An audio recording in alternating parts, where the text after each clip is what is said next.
This is a very free flow idea that we came up with, but I knew that he's got the information at his fingertips. So here we are on the post editor. So it's adding a new post. So obviously you want to put in your title. So I'm going to put in creating an author website. Now, the next thing you want to do is you want to categorize this post, meaning what topic does it fall under? So this will help your readers. It'll help the search engines to organize the information that this post is about. So I'm going to come over here to the right side where it says categories, and let's see, author happenings, email. Let's see, let's scroll. Now these are I've already created and added. So here, websites for authors, tips for authors. I'm just going to click websites for authors. Now, as I do that, I come up here. This thing shows up. It's called permalink. As you notice right here, creating an author website. That matches my title. That's important because if you put your keyword phrase in the title, now this is also part of the actual URL, meaning the address of where this page exists in the internet. That adds more juice, more punch to your post with the search engines, because now you have the keyword in the title, you have it in the URL. And as Rama mentioned also, if you get it in the first paragraph and mentioning it a couple more times in the article, not overdoing it, but just enough so that it reads well. Back to what Rama said about content. Content is king. You want to write your post as if, I'm speaking or you're talking to somebody. Do not write your post to try to trick the search engines by putting in create an author website, create an author website. They catch on to that. They have algorithms that can pick up on that kind of stuff. So then you paste in your content. Now I just put in some Latin here just to fill it in, but you want to put in, creating your author website somewhere several times in this article. Now, if you can mix it in with a heading, that's even better yet. So creating an author website with WordPress. Maybe this article is going to have several different ways to create an author website. So here under paragraph, you do heading 1. It's great if you can use heading 1 and heading 2 in your blog post. That helps the search engine organize the article even better. One quick thing, if you might see a lot of icons in my editor, and let's say you log into your editor and you're like, where are all my icons? There's this button here that says toggle toolbar. Now, if I click that, everything goes away. It's hidden. So if you say, well, Greg, I don't see the same things you're seeing, just go over here, toggle it. Now, this is because of an extra plugin that I installed that you get all these extra tools to use. So you want to title it with your keyword phrase. It'll show up here. You don't have to do anything here. You want to categorize it, add your content. If you have a picture, you just click in the post where you want it to go. You come up here and click Add Media. If you have something already, let's say you just want to add a book cover, you can add it. You always want to make sure that the title is in here and the alt description is in here. But don't call it PNG. Call it what it is.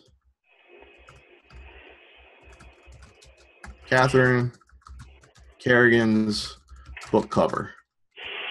Okay. And I want to add something here really quickly. A lot of us might want to include pictures in our blogs that we get from the internet. A lot of time those pictures are numbered in their name. We want to change that to be a name that might utilize our keywords. Yeah, that's very helpful, because if you've ever been on Google and searched for images and your key and what they typed in matches what you've named the file and put in for the alt text, your images from your website might show up in that search. If someone clicks on it, they're coming back to your website. So it's very important to make sure that the title and the alt text is filled in for things that you're putting in. And then you just come down here, you check the alignment. Well, I'm going to be on the right side. And what size? Well, let's do the medium size.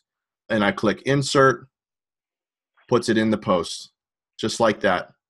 The next thing, you see the word says publish. Well, I'm not ready to publish.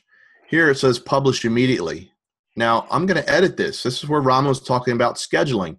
Well, you know what? I just posted one, so I want to do this one on November 1st. So I can put the date in, exactly the date and the exact time I want this to release. So I click OK. Now it says it's scheduled for this date. All right, so now it's ready to go. Now I have to click the schedule button when I'm done. But I'm going to do one more thing. Come down here to the tag section. Now, we've already given it a category, websites for authors, but now this tag is something a little more descriptive, something more meaty about the article. And I'm going to put in here WordPress websites. Okay, so, and I just click add. So now we got websites for authors, but it's a WordPress website. So now someone searching for specifics, they can now narrow down that article that, yes, I want to read this. Now we're going to scroll down here a little further, and you'll see, as Rama mentioned, about search engine optimization. And here's the section. Now there's a couple different plugins that are used. This one's using the all-in-one SEO pack, and this is where you put in the title. Now right here, this is a preview snippet. I haven't saved this yet. Let me go back up and save and see if we get anything. Save draft.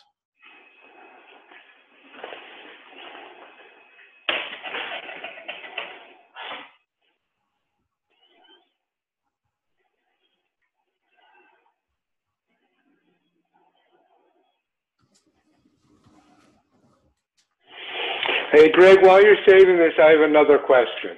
Yeah, go ahead. Let's say that in the body of my post, I put a hyperlink in there. And let's say it's a hyperlink to, there's two possibilities. One is it's a hyperlink to another blog posting that I have on my website. Two is that it's a hyperlink to someone else's website. What benefit does that give me as far as the search engine optimization? Just the fact that I've hyperlinked, and what I've hyperlinked is I've hyperlinked one of my keywords. Okay. The good thing about that is that, well, there's, let's say this is my keyword right here. Actually, it's right here. So author website. So I highlight that. I go up to the hyperlink, the insert edit link. Now, the plugin that I'm using, this is what it shows. Now, I would put in here the URL of where I want this to go. Now, I always say copy and paste. That way you don't make a mistake and type it in the wrong. The next thing is, what's the text going to be displayed, and then what's the title. So I can just copy and paste that. The next thing that's important is here is the relationship. What is my relationship from my website to this other website? If it's a website like maybe Amazon or someplace that you don't really want to share your what's called link juice, then you want to put no follow. And what that means is that when the search engines hit your blog post, they scan every single word, and when they hit that link, they read the hyperlink right here, this URL, and they say, oh, I'm going to go out to this website. So they go out to the website and then scan all that and all those pages. So now basically you've had like a pass-through from your website onto this other website. You are now giving away some of your juice, some of your power of your website. To prevent that, you just select no follow. If it's a link on your own website, just select none, because it's, hey, yeah, sure. Go from this page to the next page, and the search engine said, oh, this is great. We have a link within this own website. So it's referencing other material. That's a good thing. Target, new window, especially if it's another website, because that'll open a brand new tab up, okay? And you just click OK.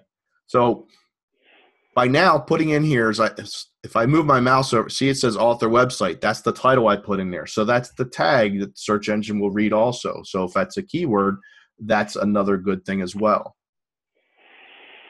So that's how simple it is to create a link.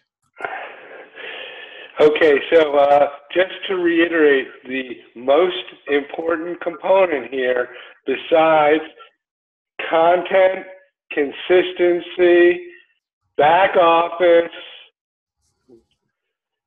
keywords, okay? Keywords rule in this game, okay? And Greg can help us, determine which keywords that we're working with.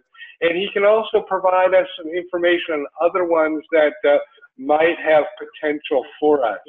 So, keywords are really critical in everything that we've spoken of, in our website development, in our social media, in our blogging, in our newsletters, in the titles, in the description, in the heading, in the first sentence, and in our hyperlinks. Oh my gosh, now our heads are spinning, right? Well, it's not that difficult. It really becomes easy as we do it a few times. It becomes very simple, just like filling out that constant contact form. This is not any different than that. Yeah, and it's not. Once you get through the process, okay, title, category, content, images, tags, scroll down. See, now you notice the title's already filled in here for this preview snippet. It basically grabbed the title I used for the post, and then it put in the title of my website. If I want to change that, I can start typing here, and now it goes away, and I can make it whatever title I want. But this is where you definitely want to use your keyword phrases in here, okay? You want to make sure this is in the title. This is what the search engines will use for your listing. As you notice here, this little snippet looks like a Google search results. Here's the title, here's the URL, here's a description.